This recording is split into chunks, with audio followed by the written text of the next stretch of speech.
there are a few things that we need to get. So if I go, I kind of just hit the organic section of our grocery store. But when you look in there, look at labels even on your organic, and you'll see that a lot of them still have the dyes. They're using a big thing is people are becoming aware we're not supposed to do seed oils. A lot of the organic section has tons of seed oils. And that seed oils are, have been linked to cancers and different other health issues.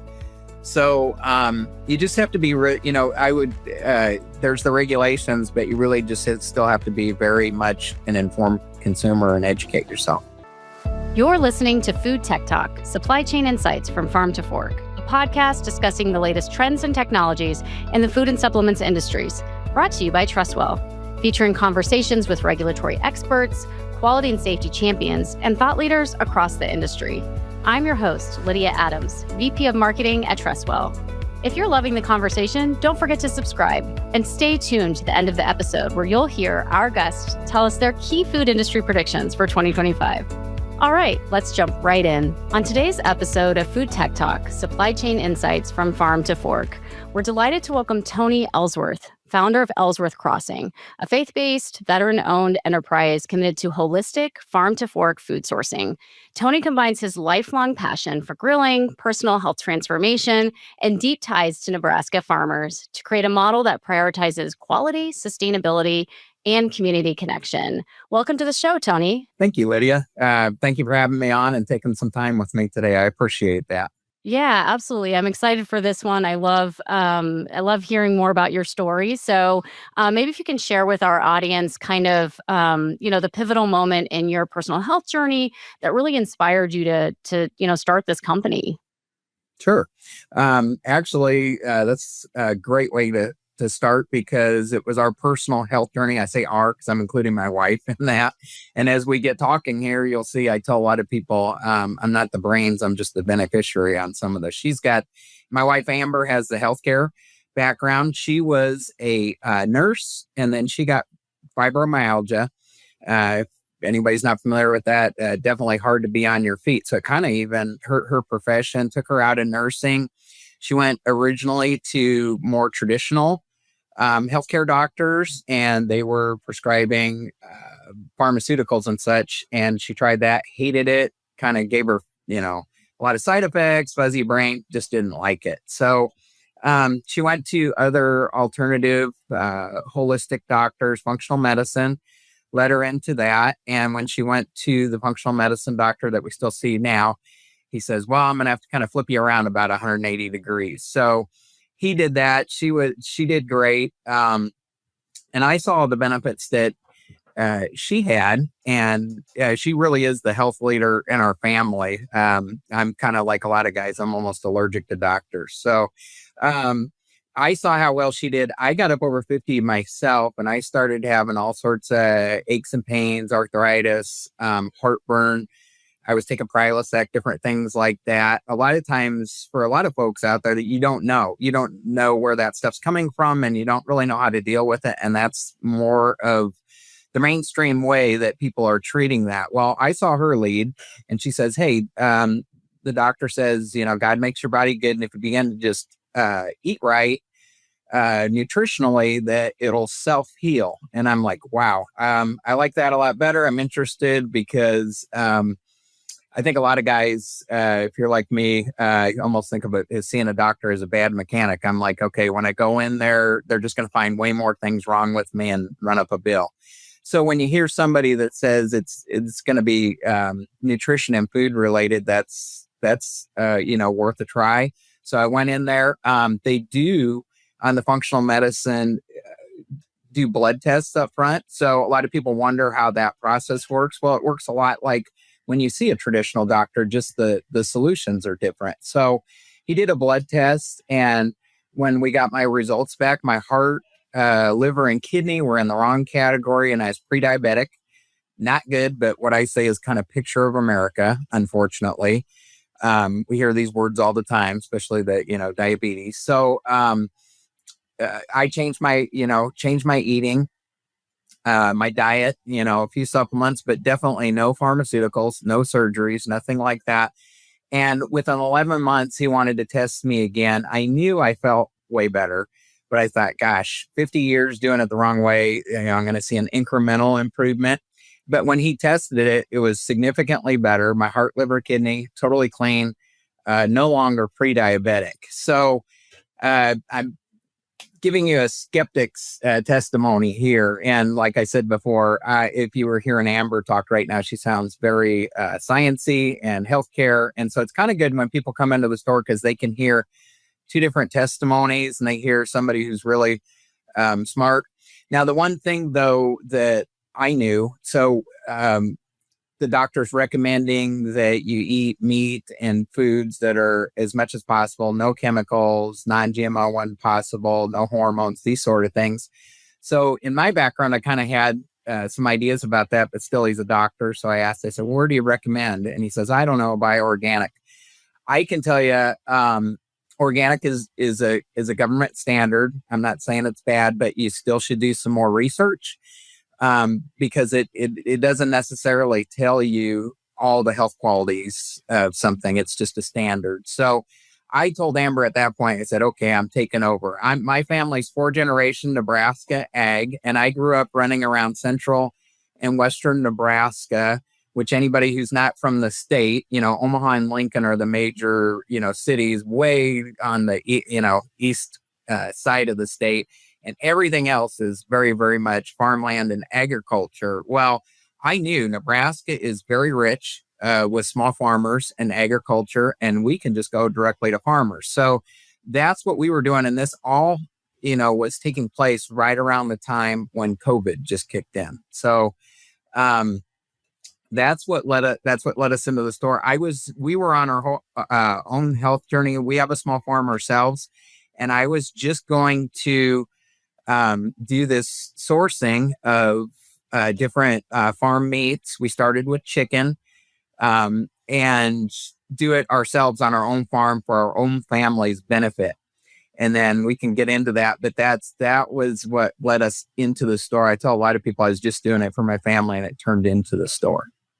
Hello, Food Tech Talk listeners. Your host, Lydia here. And if you work in food safety, quality, or compliance, this is your sign to stop multitasking and mark your calendar. TrustWell's Reconnect 2025 is coming October 21st through the 22nd. It's the food industry's go-to event for connecting with peers and getting expert-led insights on everything from regulatory shifts and formulation challenges to FSMA 204, traceability, labeling, and supplier management. You'll hear from leaders at Five Guys, the FDA, Wawa, Fresh Del Monte, Taco John's, and more. So whether you're in R&D or food safety, or just starting to modernize your supply chain, this event covers it all, from recipe to recall. Register free at trustwell.com/reconnect. And if you can't attend live, you'll still get full on-demand access after the event.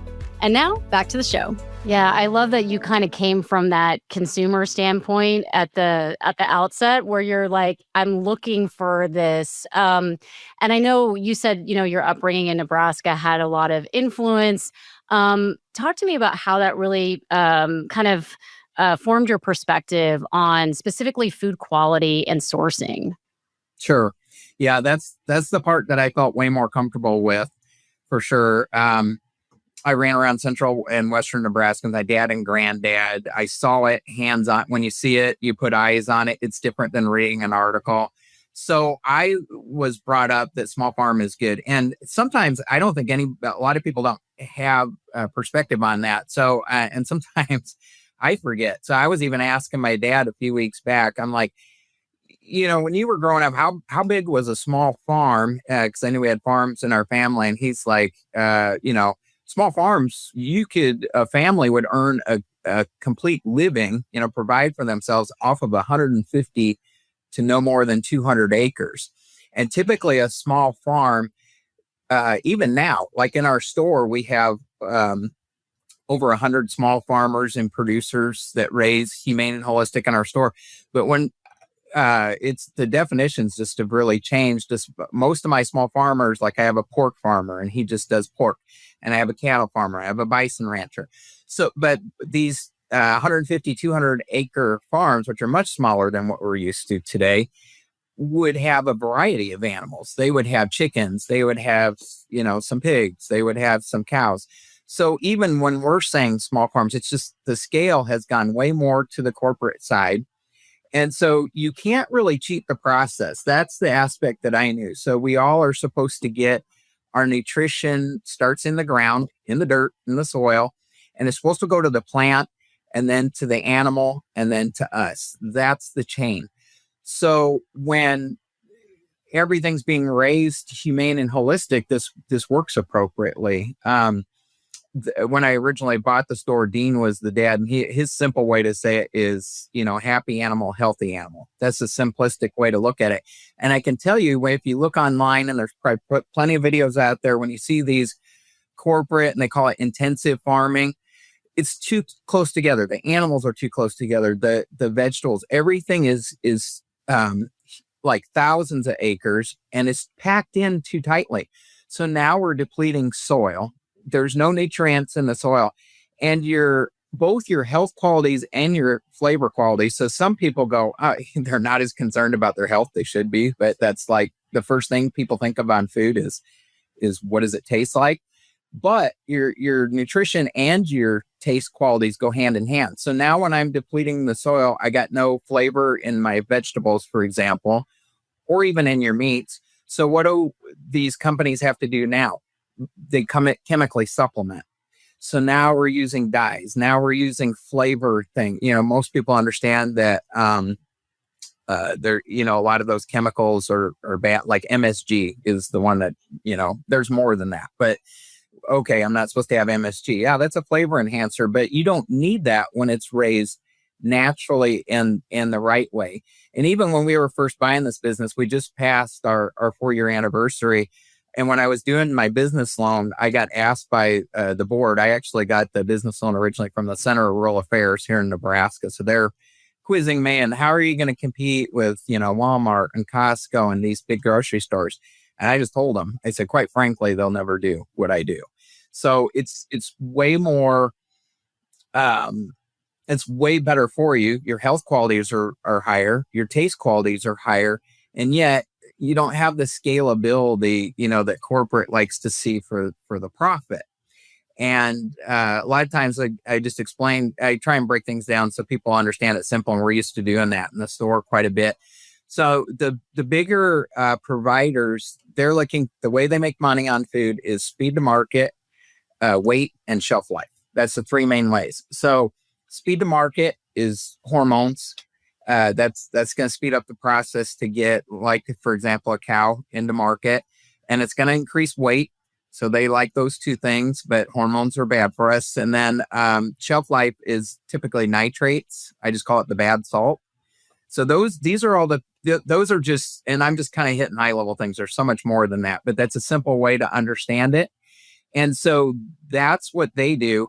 Now, when you go local, these farmers, like, to give you one example, like on our pork farmer, typically in the store, people are buying a 400-pound feedlot sow. That's where you're getting your bacon from. That's where you're getting your pork shoulders and sausage from. Our farmer uses butchers at 280 pounds. That's a 120-pound difference. And he's using, some of the higher quality breeds, the Durick breed or Berkshire. So that it's just a lot. And, you do have to pay a little bit of a premium to get that. But I always, you get what you pay for. So, and when you go local, there's no, not only is the environment that the animals are raised in so much better, but there's no transportation in semis across the country. So even if something, a lot of people, I think, recognize, oh, Europe's got way better food than us. That's probably true. I don't know. I don't live in Europe, but I imagine they probably do. But you still have the problem that Europe would have to get it here. So I always recommend to people, I'm like, the more that you stay local, you just wipe out so many of the things that we sometimes see on the TV, or news headlines that can be scary about food, with contamination, but also just, the hormones and the chemicals. You're seeing this a lot in the news lately. The best way to do it is, it really is local farmers. Yeah, and I want to get into how you select the farmers, but first, just kind of going back to this idea of consumer education. And I feel like, a lot of people are starting to key into that and they're looking at, oh, hey, what's in my food? And they're starting to demand, a lot of what you talked about in terms of quality. How do you guys educate your customers in terms of, what you're offering and how it differs than what they might buy, at their local, supermarket? Sure. My favorite way is obviously when people come in and visit in the store. We're very much into, personal contact. I always tell people, we're never going to have a self checkout, stand in the store. My wife Amber and our daughter Kaylin are at the store right now as we speak, and there's tons of people that just go in there and they get to know. I kind of joke, I date myself a little bit. If anybody's watched Cheers back in the 80s, and Cheers, of course, was, I don't know, the place where everybody knows your name. So I kind of joke, if you go into the store, there's a little bell that rings as people enter in, and Amber knows so many people's names. And once people find us, and we're a small business, so that's part of the challenge is to get the word out. Of course, we're helping to do that right here today on this podcast. But people go in there and they visit with Amber, and the weekends, especially Saturdays, are our busiest day. So usually Amber and I are just, we're just talking to people all the time. If we have regulars, we're answering questions and they get educated as they go. But we get a lot of brand new people, and we love that. And they come in at different points in the journey. Just like you were saying, people are more educated. So we do get some people that come in that are very smart. There's, that's a great advantage that we have today, is that there's a lot of information just on YouTube. I watch, some different functional medicine doctors and that sort of thing. You can follow them on YouTube and you can pick and choose. And that's what I'm a big fan of, is people being informed and educated and making their own choices. So that's our favorite thing, is in person. But there is a lot more than that, like just exactly what we're doing. The podcast, we have a YouTube channel. So I have some different things. A lot of times too, what's nice is being in the store kind of dovetails and lends itself to that, because sometimes on a Saturday, I'll get the same question 5 times over. It's a hot topic or something like that. A couple things like here in Nebraska, a lot of people, especially with the prices of food going up, and especially beef right now, people like, how do I properly buy a quarter cow? So I did a couple videos out there how to, properly buy a quarter cow. It applies to half cow or whatever, different sizes. But there's that. We're a little bit outside of it, but Thanksgiving's coming up, and people are like, well, what about my turkey? There, and I've been asked, I go in and talk at schools. Sometimes I go out to the functional medicine doctors, and they'll have a small group. We also do small groups up at the store. We make it free to people so they can come out with a group of 15, 20 people. And sometimes if it's in the evening, we do a wine, cheese, and Wagyu, people like that. If it's in the morning, we do some bullet coffees and breakfast burritos, and we do that free. And I usually give them a tour, answer questions, and they can kind of mingle. And we are, we do blogs. So it's a combination of, people being in person is the most important thing. But as a small business, we're on TV. We do have about 15 to 20,000 social media followers. So we get the word out through social media as well. And then YouTube. So. Yeah, no, that's awesome. And when you were talking at the beginning, you talked about kind of how you have certain farmers that you're working with, and I really love this topic because I think when we say farm to fork, a lot of times we don't talk about the farming side of it. So, how do you choose, the farmers, producers that you're partnering with, and, how do you ensure that they match your standard of quality? Sure. I think it's a very important question that you're asking. I have done one little snippet out there. I was watching a football game last night, and ads come on. And what concerns me a little bit is people do get smarter, and then I call it buzzwords, and I want to make sure people don't just get sucked in with buzzwords, like, for example, grass finished, or even, I don't know, farm raised, cage free. These are little words that you see stamped on packages at the grocery store. And then a lot of times too, as you're surfing through Facebook or any social media, and of course they got the ads there, somehow they listen to us and they know what we're looking for or whatever. Here's the problem with buzzwords though, is it's easy to stamp that on. And what you really need is a really good source validation. So that I'm just putting that out front because kind of leading into interviewing the farmers. So as I mentioned, I spent a lot of time running around central and western Nebraska. I knew Nebraska had a lot of really great farmers. And I have a farm background myself. Actually, Amber does too. She grew up on a cattle and bison ranch in Colorado, and then she's got the health care.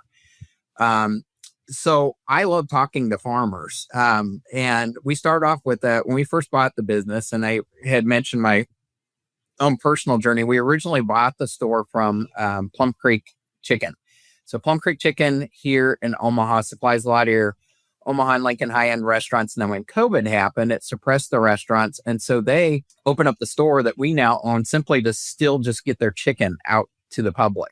So we were farm families together, and they had Amber run the store. And a couple of months into it, Dean, the dad, says, hey, Tony, what do you think about just buying this? I was calling him up to look for more hours for Amber. So I say, suffice it to say, Amber got more hours. So now we've gone from 10 farmers to 100. So I talked to each one of the farmers, and we develop personal relationships with them. So when I first talk to them, I want to know how they raise, how many acres.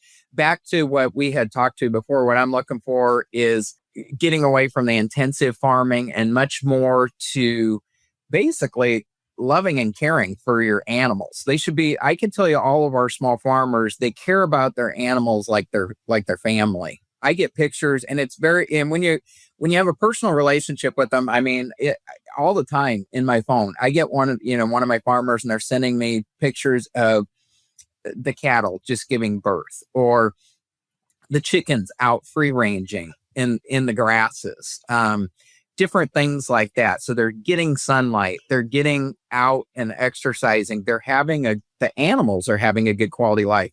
And when we give the animals a good quality life, then we get in turn the health and the taste things that are good. So that's how I do it. It's very personal, and it takes a lot of time. And that's another thing too, to answer the questions of when they ask me, how are you going to do, compete against the big grocery stores? Does anybody really see the big grocery stores? Are they going to go out and visit all their small farmers and go to their farm and have the farmer, out? And a lot of times on Saturdays, we will, even at the store, we call them Meet Your Farmer days. So on Saturdays, a lot of times I'll just have the farmer right into the store. So then people themselves, they can impromptu interview the farmer. They get to shake their hand. They can say, hey, what did you feed? What are you feeding these guys? Or what? They can ask any particular questions they want to. And sometimes too, we're outside the city limits. They will bring animals and have them out in the parking lot. So here in a couple of weeks, we have petting zoos. My Wagyu farmer, last time he was in, he brought a Wagyu bull. A lot of people are very curious about Wagyu. That's kind of an interesting type of beef. It's high end. So they get to see all these things themselves, and I love it because when people get educated about their food, then it makes sense. Then you're not only getting information from buzzwords. And when you are meeting the farmer and you're knowing this sort of thing, it's not just a stamp. It's not just grass finished. And you go, gosh, I hope that's true. And this is where we're even getting away. Like, people are like, well, is organic good, Tony? I'm like, maybe. Because we have some small farmers that work very hard to get that certification. So I don't want to take that away from them. And yet, and I don't want to call anybody on the carpet here, but there are some large producers. I could throw out some names. I go, this company is organic. And somebody go, really? Because the large companies have a lot of resources. And at the end of the day, with regulations and different things like that, if they can get, check all the boxes, but that's why I usually say holistic. and humane, probably more than I do organic, but a lot of times I know what people mean when they're saying organic. They're looking for healthy food. But what's important to me is the care, the feeding and the care and the how the animals are being raised. So I personally interview all the farmers, and then before they get in there, I make them give me samples. I'm an avid griller and smoker too, so I'm looking for all the health qualities, but I'm also looking for taste qualities. And people say, "Oh gosh, that must be a hard job," and and I go, "Well, it is because I say no," and that is one of the things I don't like to do. But there are times when I say no to the farmer for different things, but I don't leave them just there because I have some great farming resources. Sometimes it's a small farmer who's just getting started, or somebody doesn't know particular things in the industry, and so I'll give them some resources of other farmers that are similar size and that they can reach out to. So it's a very personal interview process, and I tell a lot of customers that come to our store love it because the source validations by personal relationship. I don't know how many places you're going to get that unless you're in your community and you're talking to the farmer yourself. It would be about the same thing in our store, but generally, you're not going to get that too many places. But I guess the short answer to your question is it's personal relationship, which I think is the best. Yeah, I mean, that's amazing and very unique. And, it kind of got me thinking about as your company grows, does it become difficult to maintain those personal relationships and still be built upon that as you're scaling? I think, maybe some mid-market type of companies would be interested in that answer. Yeah, well, we've grown a lot in 4 years. If we had multiple locations, we'd have to think about that. We've grown quite a bit over 4 years. When we first started, we were open Wednesday through Saturday, and it was just my wife and I and our daughter running it. Now we're open 7 days a week. We do have employees, so the scaling, I guess, is we're open about double the time that we were previously. And we do actually deliver to, I do deliveries on Friday. I kind of like that. I'm typically on the farm during the week, and Amber's in the store, and I get to venture out and go visit people that way. But we educate all our employees too. So, a lot of it, just like, we're talking about a lot of the basics. I don't think it's overly hard to understand once you understand the principles. If you understand the principles, then obviously we encourage any of our employees, they get, discounts and things like that. So they start to develop their own personal testimony. If you, and it's hard to keep it to yourself when you have this good success and you're tasting great food. Like a lot of times if somebody said, you need to go on a diet, you'd go, oh man, this is going to be horrible. I know I need to do this. This is horrible.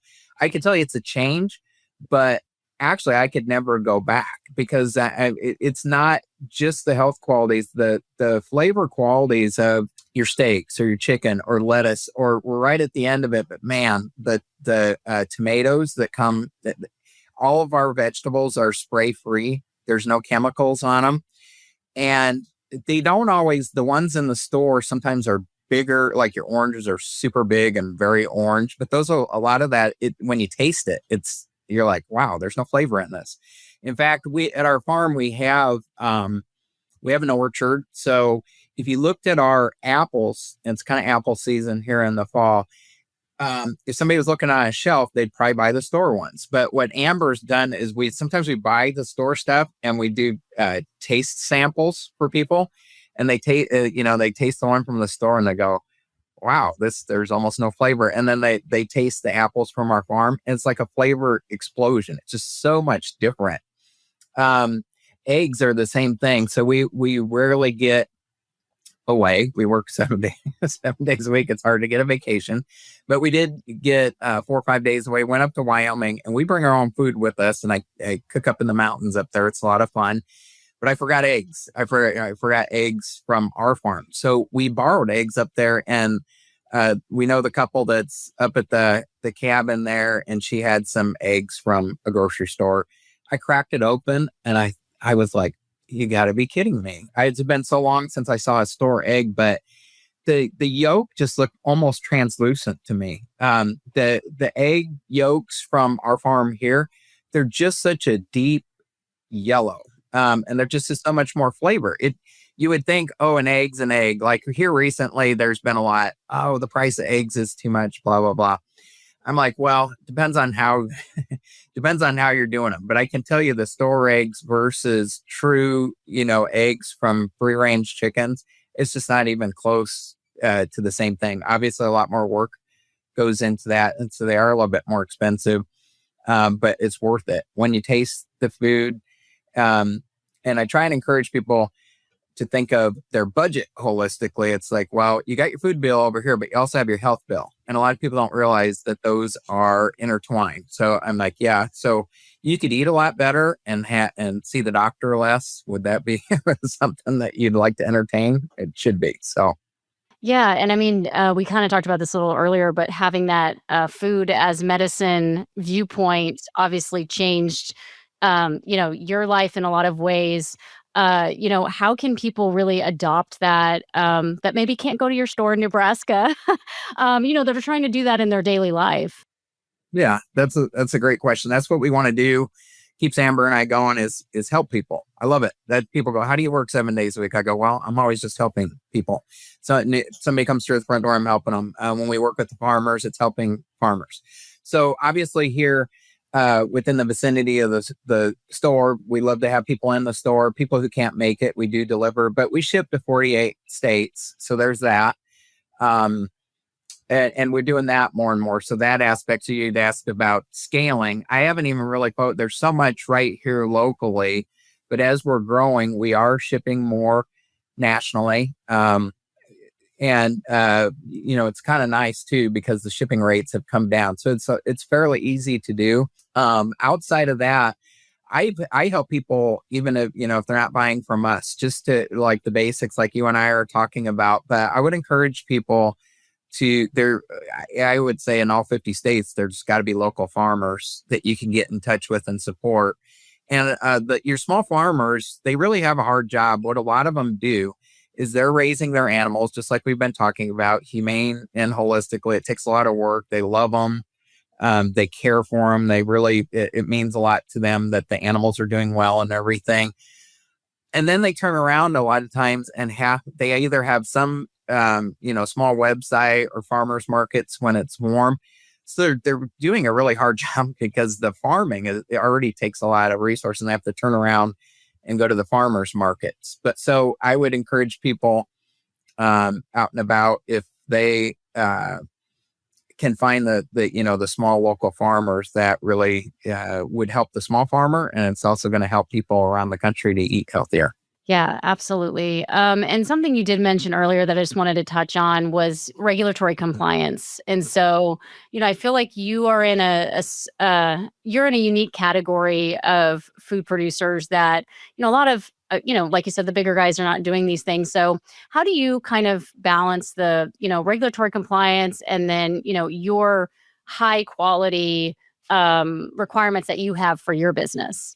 It's kind of funny. We've been in business 4 years. I thought I had met all the different regulators. You wouldn't believe there's so many regulations. We have a restaurant license. We have to have our egg license. There's a Nebraska state inspector, and then there's county. And then even here recently, we've been working with USDA, and then there's also weights and measures. So, and I'm probably leaving some out. All those are set up, they're there for food safety, and they're there to protect consumers, which is good. And whenever I work with the inspectors, I always tell them I'm here to comply, and then, you try to get educated on whatever it is. And then you do try, to comply. And Amber does so good. They can stop in anytime. So it's not like they make an appointment with you. Like, they stop in anytime, and Amber does so well. Our state inspector now, his name's Jason. He actually uses our store as a training place, because we have farm to fork is actually more difficult than, I would say, even a regular grocery store, because you are dealing with small farmers and you're dealing with local produce and different things like this. And it's complex because you have federal regulations and you have state regulations both. But we're having done it for 4 years. We're pretty educated. We're pretty good at this point. And that is exactly what we do is we tell each of them that we're here to comply and work with you. And USDA and the state regulations, a lot of it's just making sure that for example, all the beef needs to be USDA. So we're not a locker ourselves. And a lot of people ask about that. And so I let all the and when I say locker, sometimes not everybody knows what a locker, like a butcher, locker, a butcher. So when the farmers raise their animals, obviously it needs to go to a local butcher or a locker. And then when it gets processed, the farmers usually pick it up themselves and bring it right through our front door. That's the process. But each of your lockers typically need to be USDA certified. So a lot of them have a USDA official on site, and it's a lot. People, if they saw how much the lockers, the farmers, even ourselves, what we go through just to stay, where you're meeting all the regulations, just so people can have their food. I think I think they'd be blown away by how much work that takes. But we definitely do that.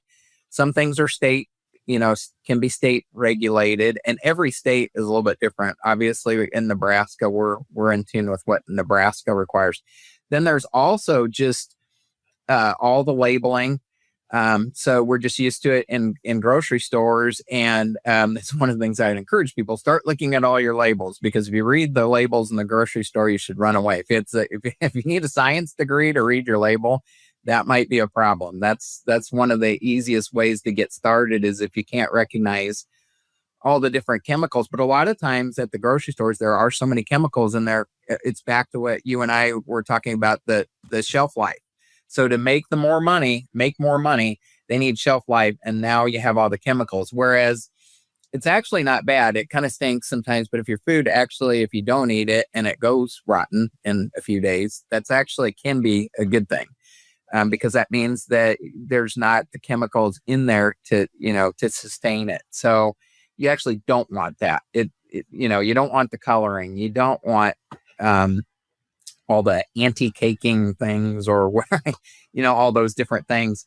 And a lot of your farm foods, it takes a lot of work because a lot of them are by weight. There are some things that are uniform weights, 1 pound packages, but a lot of it is variable. So it just there. So that's a lot of the compliance that we go through. I think it's good. And it's just there. It's there to protect people. But I think I would encourage people to look beyond that. Just because something has a USDA stamp on it, that means it's approved by the government. That's a good thing. It should be. But that doesn't mean it's healthy for you. So a lot of people, I get people who come in and ask about steak, and they go, "Oh, is it prime or choice?" And I go, "Well, most of our stuff's prime or above prime. But what that measures is like the marbling in the beef. Like people think of a ribeye. So that, if it's prime, it's got better marbling. Choice is the next level down. But that's all it tells you. It doesn't tell you where it was raised. It doesn't tell you if it has hormones or chemicals in it. And typically there's not even, there might be a USDA stamp, but there's not labels of ingredients in the beef, or a lot of times, sometimes in the chicken. So that, and that's almost back to when I was talking about before, organic. You go, is organic good? I try to have everything at the store and eliminate my grocery bill so that we're getting it all from our own farm or local farmers that we know. But there are a few things that we need to get. So if I go, I kind of just hit the organic section of our grocery store. But when you look in there, look at labels even on your organic, and you'll see that a lot of them still have the dyes. They're using a big thing is people are becoming aware we're not supposed to do seed oils. A lot of the organic section has tons of seed oils, and that seed oils are, have been linked to cancers and different other health issues. So you just have to be, there's the regulations, but you really just still have to be very much an informed consumer and educate yourself. Yeah, absolutely. And kind of to wrap us up, I'd love to talk about the future. How do you envision kind of this going into the future with holistic, locally sourced food? And where do you see this, in 5, 10 years from now? Yeah, that's a good question. I think the most important thing really is communication and getting the word out. I don't think, obviously we want to continue to grow as a business, but I don't want to become the next Walmart of farms somehow. And because, that's not really where I see us going. We actually had a customer that we've had for 4 years, and they moved to Tennessee. As you get the word out and as people talk to other people and people realize the benefits themselves and you share testimony, it just affects other people's lives in a natural sort of way. And they moved, they're both IT people. So before they came to our store, they don't have any farm background, anything.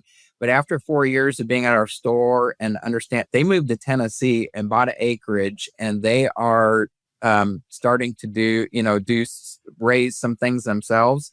And I've had several handfuls of people go, I'd love to start a store, like this. So I think that's the best thing. Like I was saying, all the way back to my dad and granddad and how I was raised is this. I think it would be so much better if somehow as a country, we would go back to small farming.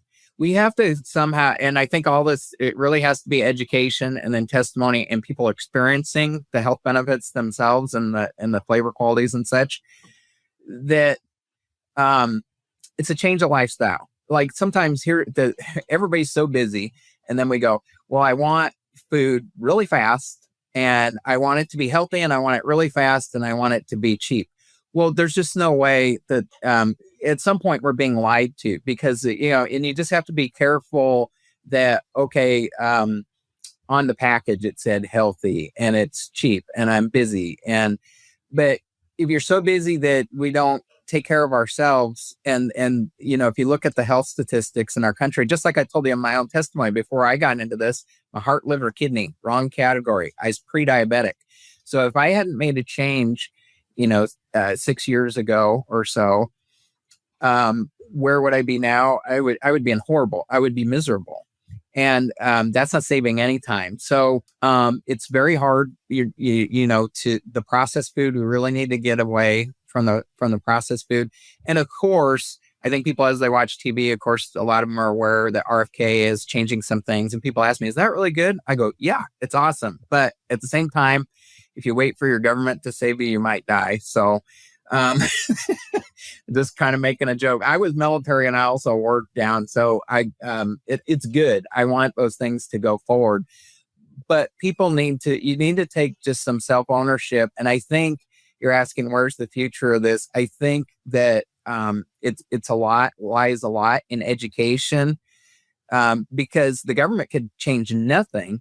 But if we all, as consumers, got to be smarter about and vote with our dollars and our actions, we would be healthier people, and there would be a higher demand, for the small local farmers, and we would take away from it. And then when the big corporate entities saw that, they would have to try and move that way. So I think the demand and the education is the best way to go with everything. Yeah, absolutely. Totally agree, and really appreciated this conversation, Tony. Thank you so much for joining us. Yeah, you bet, Lydia. Thank you so much for having me. I had a great time talking to you. Yeah, definitely. And for our listeners, make sure to check out the Ellsworth Crossing website and take a look at everything they have there. And don't miss another episode. So go ahead and subscribe to Food Tech Talk, and we'll see you next time. Thank you for joining us for another bite-sized nugget of Food Tech Talk, supply chain insights from farm to fork. Make sure to subscribe. And if you love the podcast, leave us a review on Apple Podcasts, YouTube Music, Spotify, or wherever you get your podcasts. To learn more about Trustwell and request your free demo of our technology platform that connects food formulation, products, nutrition analysis, and compliant labeling with traceability, recall readiness, and supply chain transparency, please visit us at www.trustwell.com and click Get Started, or click the link in the show notes to learn more. Thanks for listening.